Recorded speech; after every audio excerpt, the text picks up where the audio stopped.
Hello everyone, this is Durgesh Singh and today we are going to learn the positive points of democracy.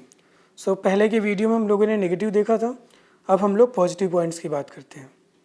So these are the 5 points which are given to support democratic form of government. Let us understand one by one. So first is that it is a better because it is a form of government which is accountable form of government. And second, it improves the quality of decisions making, provides methods to deal with differences and conflict, and enhances the dignity of citizens and allows to correct its own mistakes. So these are the 5 points which can be given in favor of a democracy. So we will understand every point in detail one by one. So let us start with the first point.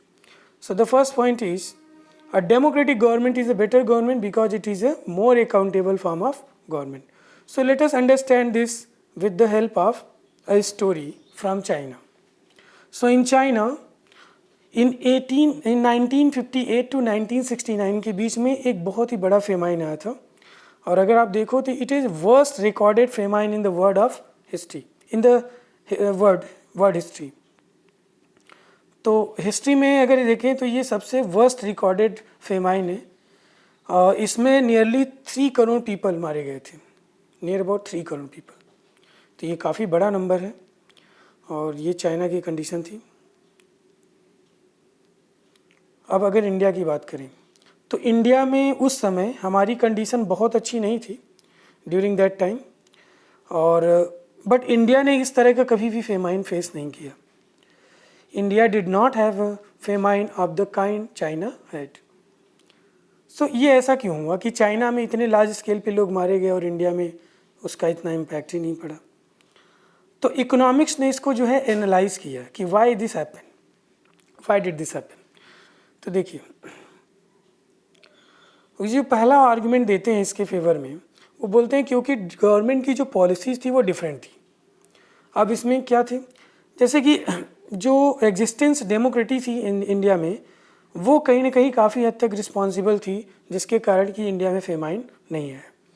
क्योंकि जैसे अगर democracy होने से क्या है, आपके पास opposition parties होती हैं, मीडिया है, इंडिपेंडेंट लोग हैं जो अलग अलग तरीके से वीडियोस, अभी उस समय तो वीडियोस थे नहीं, अलग अलग आर्टिकल्स से न्यूज़ जो है गवर्नमेंट तक पहुंचाया, गवर्नमेंट को क्रिटिसाइज़ किया और इस तरह से वो ध्यान खींचे, गवर्नमेंट का अटेंशन इस तरफ लाए हंगर की तरफ, और इस तरह से गवर्नमेंट उसको उन चीज़ों को पहले फिक्स किया. तो उन्होंने अरेंजमेंट कर दिया. दूसरा ये भी देखा गया कि उन्होंने जब एनालाइज किया तो देखा कि कभी भी डेमोक्रेटिक फॉर्म ऑफ गवर्नमेंट में ऐसी कंट्री है जहाँ पे डेमोक्रेसी थी वहाँ पे इस तरह की इतने लार्ज स्केल पे कभी भी भुखमरी नहीं आई सामने. They never recorded such a large scale hunger in a democratic form of government. तो उसका जो सीधा सीधा जो एक मतलब निकल के आता है कि चाइना में लोग या चाइना में इतने बड़े लार्ज स्केल पे लोग मारे क्यों गए, तो इसके पीछे सबसे बड़ा कारण था कि वहाँ की जो फॉर्म ऑफ गवर्नमेंट थी वहाँ पे डेमोक्रेसी नहीं थी. डेमोक्रेसी न होने के कारण मल्टी पार्टी इलेक्शन नहीं होते थे, वहाँ पे अपोजिशन पार्टी नहीं थी तो कोई गवर्नमेंट को क्रिटिसाइज नहीं करता है, ना ही गवर्नमेंट का कहीं दूसरे चीज़ों पे ध्यान जाएगा. प्रेस भी फ्री नहीं है तो प्रेस नहीं तो प्रेस क्रिटिसाइज़ करता गवर्नमेंट को, और शायद गवर्नमेंट प्रेस की बातों में आके जो है उन चीज़ों को फोकस करते, बट वहाँ पे ऐसा नहीं था. तो यहाँ से हम देख सकते हैं कि डेमोक्रेसी कितना बड़ा रोल प्ले करता है. Nearly 3 crore people have been saved in India, है ना, लेकिन चाइना में इसके कारण जो है इतने लोगों की जान चली गई. तो ये एक बड़ा कारण है. कंक्लूज़न अगर हम देखें इसका तो ये एग्जांपल हमें ये बताता है कि Y democracy is a best form of government. तो एक बड़ा सबसे कारण यही है कि देखो इतनी लार्ज स्केल की फेमाइन इंडिया में नहीं आई, जबकि चाइना को इतना वर्स्ट हिट किया कि वहाँ पे 3 करोड़ पीपल मारे गए. दूसरा आप देखो democracy is a better government. क्यों? क्योंकि ये रिस्पॉन्ड करता है to the needs of the people. जो भी लोगों की ज़रूरत होती है उसको देखते हुए ये रिस्पॉन्ड करते हैं. और अगर ये रिस्पॉन्ड नहीं करेंगे तो गवर्नमेंट को थ्रो आउट कर देंगे, पीपल रिस्पॉन्ड करेंगे. दिन जब पीपल रिस्पॉन्ड करेंगे तो गवर्नमेंट फिर अगली बार नहीं आएगी पावर में. तो ये एक इनका कंपल्सन जो है, जो अकाउंटेबिलिटी है, जिसके कारण जो है ये पीपल्स के नीड को तुरंत रिस्पॉन्ड करते हैं। अब देखो नॉन डेमोक्रेटिक गवर्नमेंट की जहाँ तक बात है तो वहाँ पे वो चाहे तो रिस्पॉन्ड करे और चाहे तो ना करे, ये टोटली उनके ऊपर डिपेंड करता है। तो it is totally up to the wishes of the rulers. देखो विशेस ऑफ द रूलर्स कि वो क्या करना चाह रहे हैं। अगर वो चाहेंगे तो उन चीज़ों पे वो फोकस करेंगे, अगर नहीं वो इन चीज़ों को फोकस करते हैं तो उनको कुछ कर नहीं सकता कोई, क्योंकि वो अकाउंटेबल नहीं है। तो इसीलिए डेमोक्रेसी में क्या है कि रूलर्स जो होते हैं उन्हें पीपल्स की नीड को अटेंड करना होता है, रिस्पॉन्ड करना होता है। अब अगर रीसेंट एग्जांपल ही देख लो आप, हालांकि अब इसका बहुत सही एनालिसिस नहीं माना जाएगा क्योंकि सबसे ज़्यादा मौत जो है अमेरिका में हुआ। अमेरिका में जो है 56 या 58,000 लोगों की जान चली गई ड्यू टू कोरोना वायरस।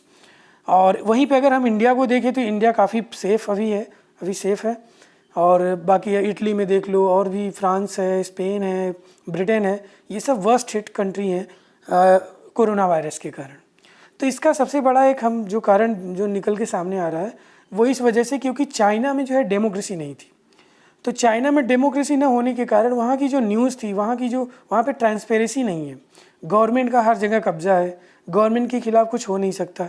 तो जिसके कारण उस बीमारी को लेके कोई एक क्लियर पिक्चर लोगों के सामने नहीं आया, जिसकी वजह से लोग शुरू में चेकिंग पे उतना ध्यान नहीं दिए, उतनी इंक्वायरी नहीं की गई कौन कहाँ से आ रहा है, कोई रोक नहीं लगाया गया, कोई रिस्ट्रिक्शंस नहीं हुए, जिसके कारण आज बाकी जितनी भी डेवलप्ड कंट्रीज़ हैं वो सबसे ज़्यादा इस प्रॉब्लम को फेस कर रहे हैं। उसका एक बड़ा कारण ये भी है कि डेवलप कंट्री से बाहर जो है लोग काफ़ी जाते हैं, और दूसरा ये कि उन्हें इस चीज़ों की जानकारी नहीं मिली। इंडिया बच गया, इंडिया के पीछे इंडिया में शायद थोड़ा सा प्रिवेंटिव मेजर हम लोगों ने पहले ले लिया और इस वजह से थोड़ी सी चीज़ें अंडर कंट्रोल है।